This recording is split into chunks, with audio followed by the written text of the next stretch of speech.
So I keep noticing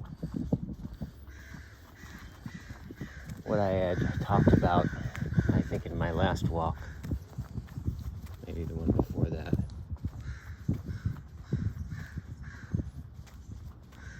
This uncanny sense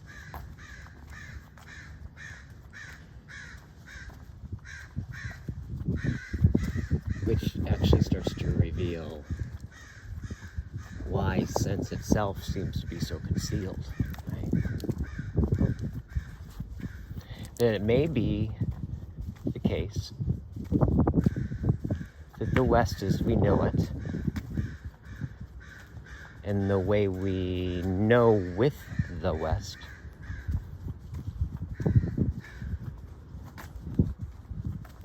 is ending. Perhaps has even ended.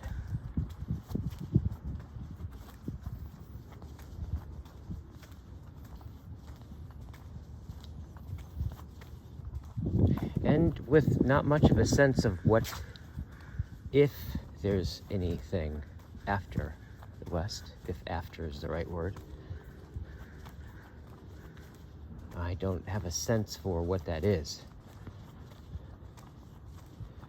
However, my initial thought was just kind of sensing the absolute incredibleness of this time. Because it's a time, its incredibleness doesn't lie in the outcomes within time and the way those outcomes are configured in some exceptional way. No, it's an incredible time because that which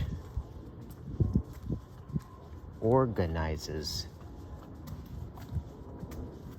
things in the particular way it does, time itself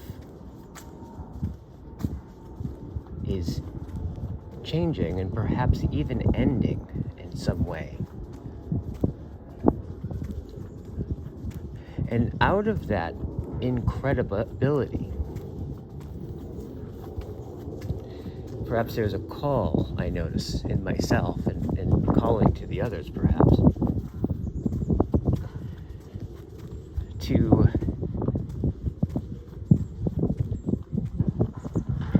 bear witness to this ending, to this death. And with the open question, what does it mean to bear witness to the end of modernity, the West?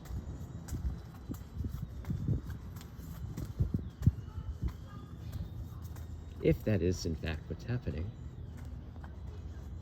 And what is it to bear witness to the ending or the transforming or the changing of time itself? The substance of time itself is no longer, or what it was is no longer. By what basis do I witness? By what basis do I bear that witness? These are by no means obvious to me. However, really what we're talking about, as I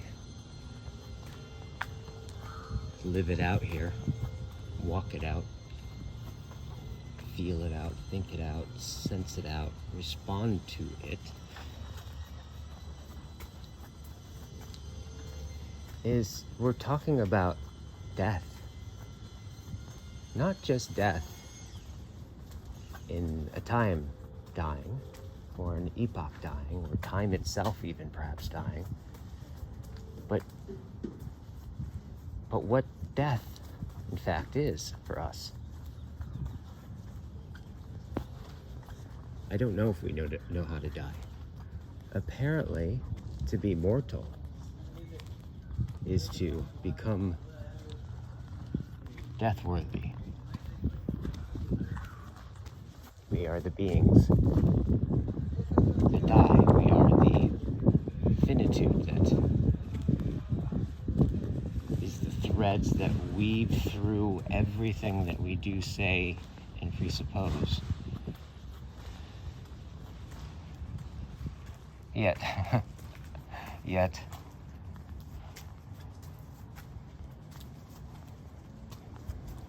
seems that our relationship to death is more like the demise of our life, or the ending of our life. And, of course, is yet another resource that perhaps we can optimize and end for the problem to solve, right? Yet death, in its deepest sense of the word, to bear witness to death, and death of a time means that on some level, as I take this step, as that car that just passed resonates in my hearing, as you listen to the sound of my voice, as your self becomes the site in which my voice is happening in some sense, in a very real way. What we are, in fact, inside of is death.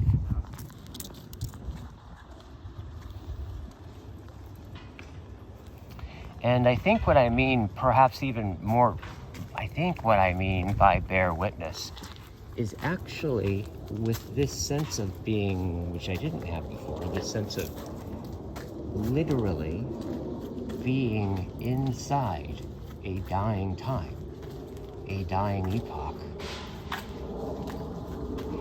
that we right now have the, what is it? I don't want to say opportunity, that sounds so trite. The occasion to learn how to dwell in death.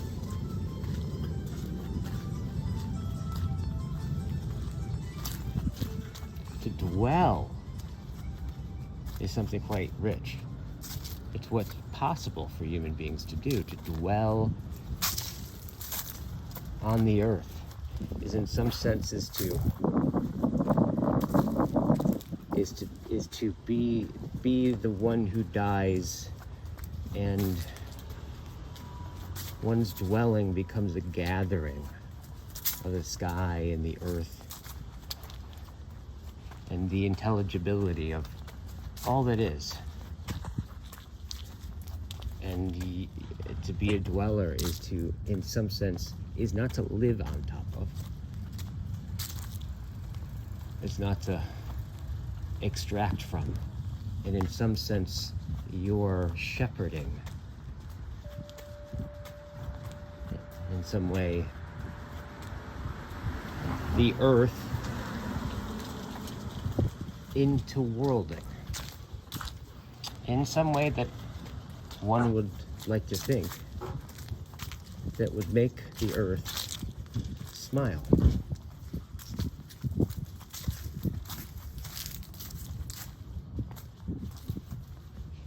So I think I have the question I now will say is, in our time, in this truly incredible time,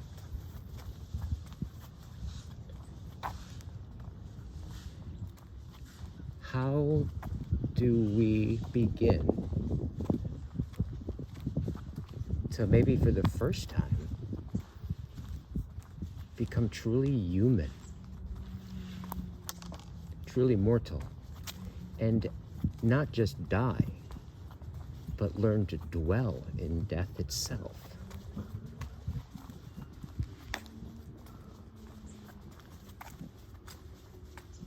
Because something about dwelling in death itself